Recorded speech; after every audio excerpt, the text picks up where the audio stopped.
हाँ तो students, electrostatics के ऑब्जेक्टिव के एपिसोड नंबर 5 में हम लोग 40 नंबर क्वेश्चन देख रहे हैं। और ये 40 नंबर क्वेश्चन जो है वो क्या कह रहा है कि समान त्रिज्या के दो छोटे सुचालक गोलों पर क्रमशः +10 माइक्रोकूलम्ब तथा -20 माइक्रोकूलम्ब आवेश हैं। एक दूसरे से r दूरी पर रखने पर वे एक दूसरे पर F1 बल लगाते हैं। ये कह रहा है कि यहाँ एक गोला जो है उस पर है +10 माइक्रोकूलम्ब और एक गोला जो है उस पर है -20 माइक्रोकूलम्ब।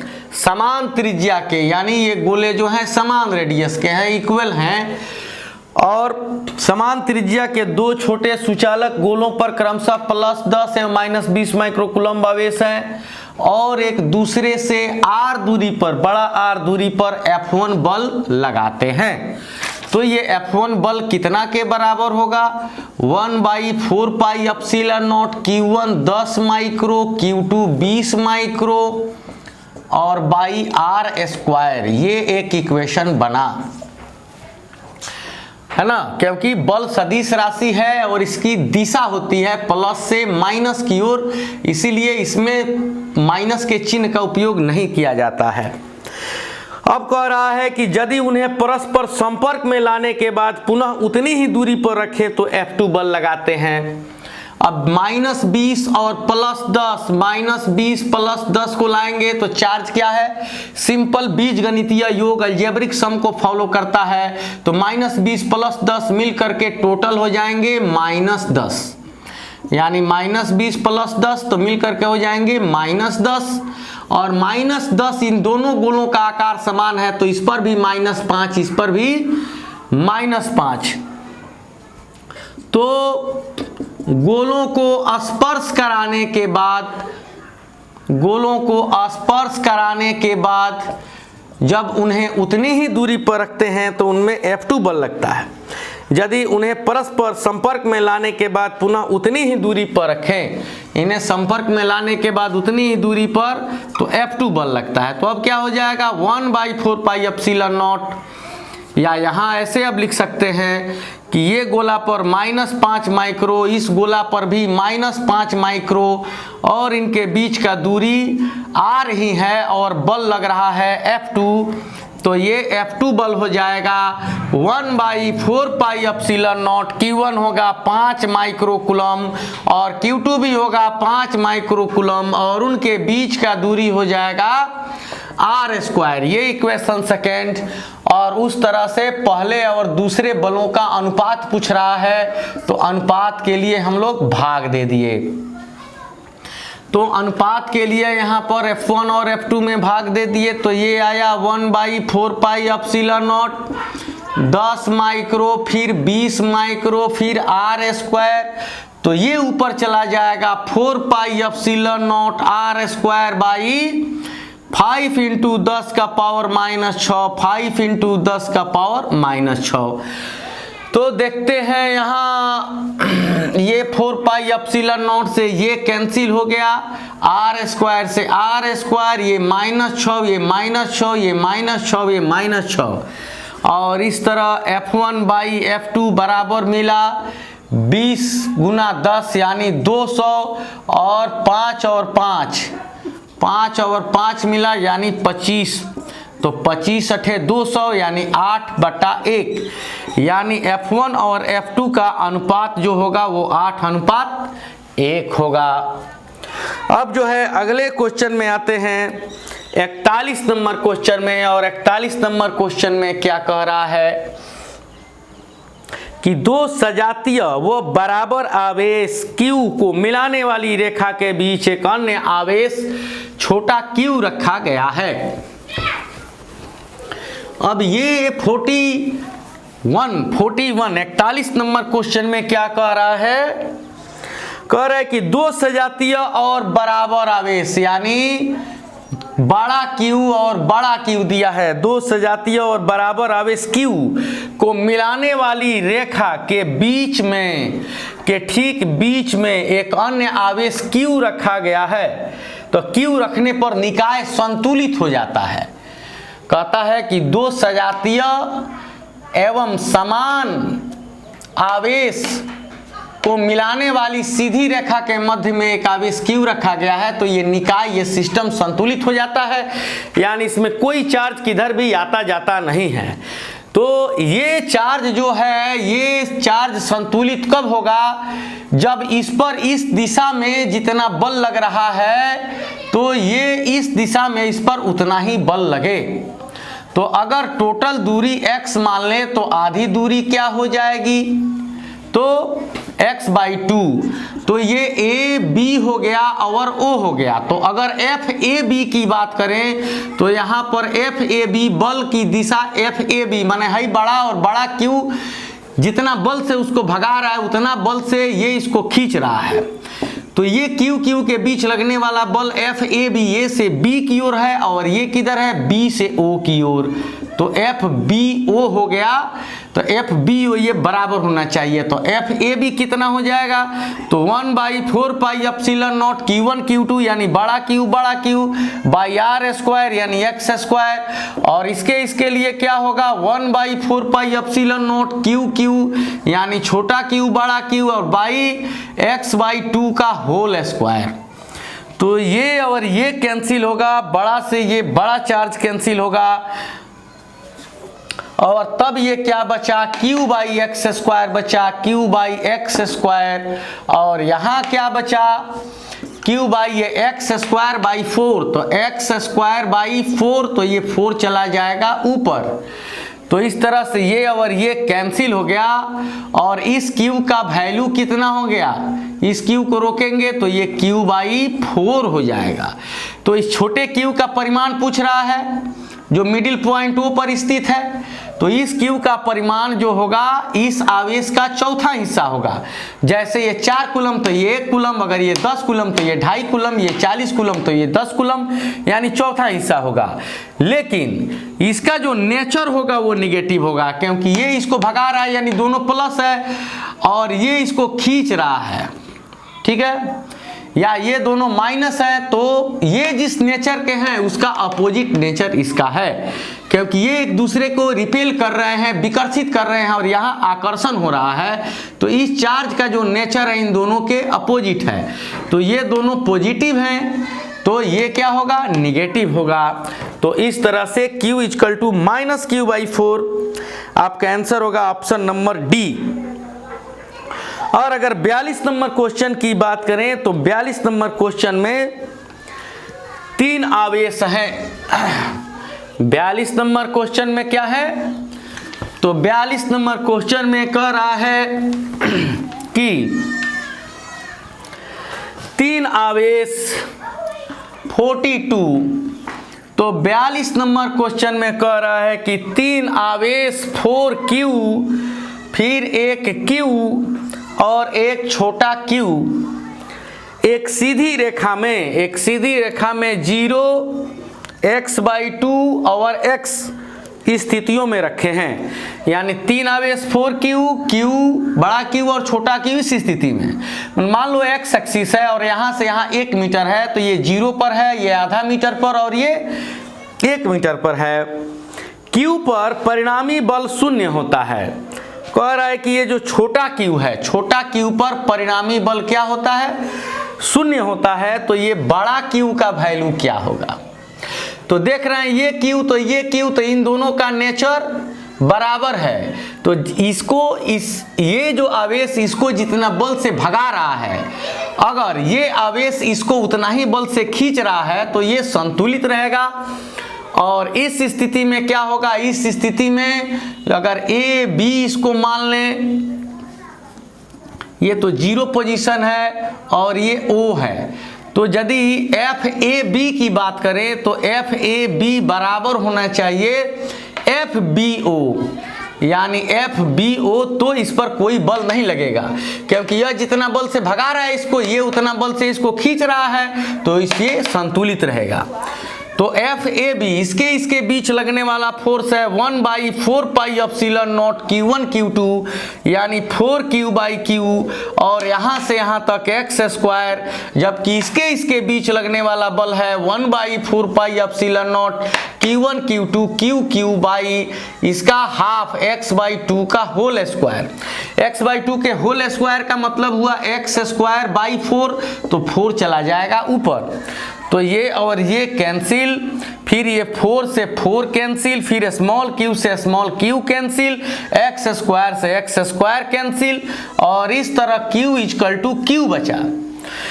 तो ये बड़े Q का परिमाण जो होगा, ये बड़े Q का परिमाण वो छोटे Q के परिमाण के बराबर होगा, यानी 10 कूलम भी है तो ये भी 10 कूलम होगा। लेकिन ये अगर प्लस है, अगर ये प्लस प्लस है तो ये क्या होगा माइनस, क्योंकि इनके बीच में विकर्षण और इनके बीच में आकर्षण, तो इसका वैल्यू -Q हो जाएगा।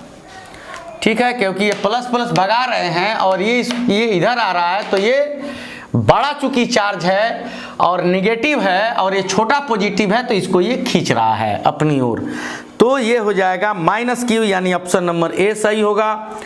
और 43 नंबर क्वेश्चन की हम लोग बात करें तो 43 क्वेश्चन है कि एक स्थिर विद्युत आवेश, तो एक स्थिर विद्युत आवेश केवल विद्युत क्षेत्र उत्पन्न करता है, और गतिमान आवेश यानी विद्युत धारा, तो विद्युत धारा तो चुंबकीय क्षेत्र उत्पन्न करता है। अब फिर यहाँ पे एक 44 नंबर क्वेश्चन है, तो एक स्थिर विद्युत आवेश क्या करता है, तो केवल विद्युत क्षेत्र उत्पन्न करता है। निम्नलिखित में कौन सा विद्युत क्षेत्र का मात्रक नहीं है, तो इसमें दिया गया है न्यूटन कूलम्ब -1 जूल पर कूलम्ब, फिर वोल्ट पर मीटर और जूल प्रति कूलम्ब प्रति मीटर, ये 4 ऑप्शन आपको दिए गए हैं। और कह रहा है कि निम्नलिखित में कौन विद्युत क्षेत्र का मात्रक नहीं है, तो एक विद्युत क्षेत्र का सूत्र होता है E = F/Q न्यूटन बट्टा कूलम्ब, तो ये हो जाएगा न्यूटन पर कूलम्ब, तो ये विद्युत क्षेत्र का मात्रक है। ठीक है, और ये विद्युत क्षेत्र का मात्रक नहीं है, क्योंकि V = होता है W/Q, W का जूल बट्टा कूलम्ब यानी जूल प्रति कूलम्ब, तो ये विभव का मात्रक है जूल प्रति कूलम्ब। जबकि विद्युत क्षेत्र की तीव्रता का मात्रक आपको खोजना है, तो विद्युत क्षेत्र की तीव्रता के सूत्र से एक मात्रक ये सही है। और फिर एक सूत्र होता है E = V/R, तो V का होता है वोल्ट और दूरी का मीटर, तो ये होता है वोल्ट पर मीटर। ठीक है, और जो ये फिर अगर इसकी बात करें तो ये इसी को मॉडिफाई यहाँ किया गया है E = V/R, तो V क्या होता है W/Q होता है, और ये R तो W का हो गया जूल और बाई Q का कूलम्ब और R का मीटर, तो ये होगा जूल प्रति कूलम्ब प्रति मीटर। तो न्यूटन पर कूलम्ब भी विद्युत क्षेत्र की तीव्रता का मात्रक है, वोल्ट प्रति मीटर भी विद्युत क्षेत्र की तीव्रता का मात्रक है, और जूल प्रति कूलम्ब प्रति मीटर भी विद्युत क्षेत्र की तीव्रता का मात्रक है। अब बात करते हैं कि निम्नलिखित में किसका अस्तित्व संभव नहीं है, विच एग्जिस्टेंस इज नॉट पॉसिबल, तो किसका अस्तित्व संभव नहीं है, तो Q = NE में n का वैल्यू क्या होना चाहिए, हमेशा एक पूर्णांक होना चाहिए।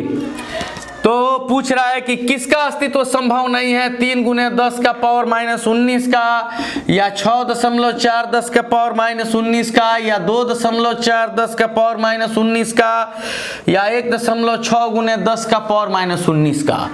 तो हम लोग जानते हैं कि किसी आवेशित वस्तु पर आवेश की मात्रा एक इलेक्ट्रॉन या प्रोटॉन के आवेश के पूर्ण गुणज के रूप में होती है, यानी n क्या होना चाहिए, तो पूर्णांक, यानी 1 2 3 4 5। तो यहाँ देखो, यहाँ Q क्या है, Q = NE, तो यहाँ Q है 3.2 10⁻⁻19 n, E का वैल्यू 1.6 10⁻⁻19, इससे कट गया और ये 2 बार में, तो ये पूर्णांक है, तो ये संभव है। ये 4 बार में कटेगा तो ये भी संभव है, ये 1 बार में कटेगा तो ये भी संभव है, ये संभव नहीं है। क्योंकि यहाँ देखिए Q = NE में इसका चार्ज है 2.4 10⁻⁻19 और n और एक इलेक्ट्रॉन का चार्ज 1.6 गुने 10 का पावर माइनस 19, ये कैंसिल हो गया तो n बराबर 2.4 बाई 1.6, तो 8 तिरका 24, 8 दूनी 16, तो n बराबर क्या हो गया 3/2, जो 1.5 इलेक्ट्रॉन का चार्ज बता रहा है कि 1.5 इलेक्ट्रॉन एक से दूसरे जगह गए हैं, जबकि इलेक्ट्रॉन विभाजित नहीं हो सकता, यानी n का वैल्यू पॉइंट में नहीं आना चाहिए, तो ये संभव नहीं है। अगला क्वेश्चन, विद्युत आवेशों के बीच लगने वाले बल का नियम दिया जाता है। तो आप जानते ही हैं कि विद्युत आवेशों के बीच लगने वाला बल जो है वो कूलम्ब के नियम से दिया जाता है, जो इस प्रकार है, दो आवेशों के बीच लगने वाला आकर्षण या विकर्षण का बल उनके परिमाणों के गुणनफल के समानुपाती और उनके बीच के दूरी के वर्ग के व्युत्क्रमानुपाती होता है। अब 47 नंबर क्वेश्चन जो है वो कह रहा है कि एक कूलम्ब वह आवेश है जो शून्य में माने निर्वात में 1 मीटर की दूरी पर समान आवेश पर बल लगाता है। अगर ये Q और ये Q समान है और एक दूसरे से 1 मीटर की दूरी पर हैं और इनका वैल्यू भी 1 कूलम्ब, इसका भी 1 कूलम्ब, तो ये कितना बल लगाएंगे? तो F = 1/4 pi epsilon not Q1 Q2 by R square, तो 1/4 पाई एप्सिलॉन नॉट का वैल्यू 9 गुने 10 का पावर 9 और फिर 1 × 1/1 स्क्वायर, तो ये बल लगेगा 9 गुने 10 का पावर 9 न्यूटन का। यानी दो आवेश जो परिमाण में समान हैं और निर्वात में एक दूसरे से 1 मीटर की दूरी पर स्थित हैं, तो उनके बीच लगने वाला बल है 9 गुने 10 का पावर 9।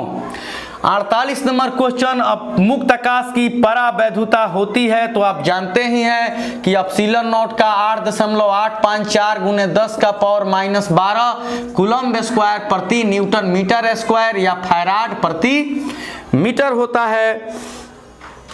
उसके बाद 49 नंबर में एक वस्तु पर 1 कूलम्ब का ऋण आवेश है।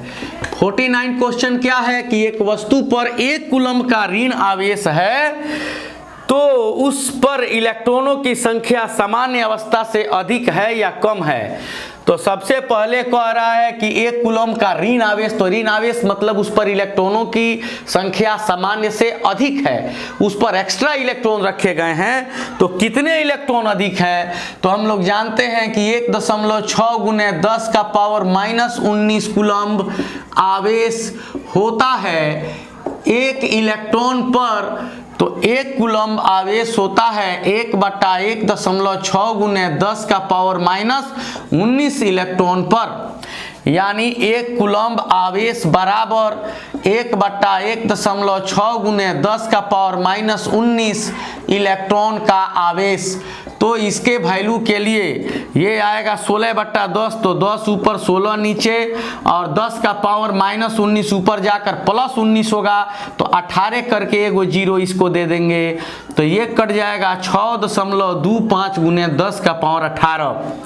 यानी 1 कूलम्ब आवेश जो होता है वह 6.25 गुने 10 का पावर 18 इलेक्ट्रॉनों के आवेश के बराबर होता है। फिर 50 नंबर में एक क्वेश्चन दे दिया है कि विद्युत आवेशों के बीच लगने वाला बल दिया जाता है।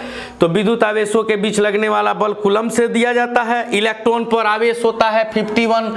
आप जानते हैं इलेक्ट्रॉन पर आवेश का परिमाण 1.6 गुने 10 का पावर माइनस 19 कूलम्ब होता है। परिमाण दिया है, अगर निगेटिव पॉजिटिव देता तो माइनस वाला हो जाता।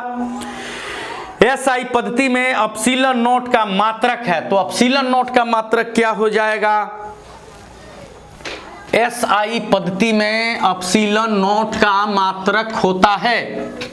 तो सबसे पहले एप्सिलॉन नॉट है किसमें? तो एप्सिलॉन नॉट है F = कितना नंबर है?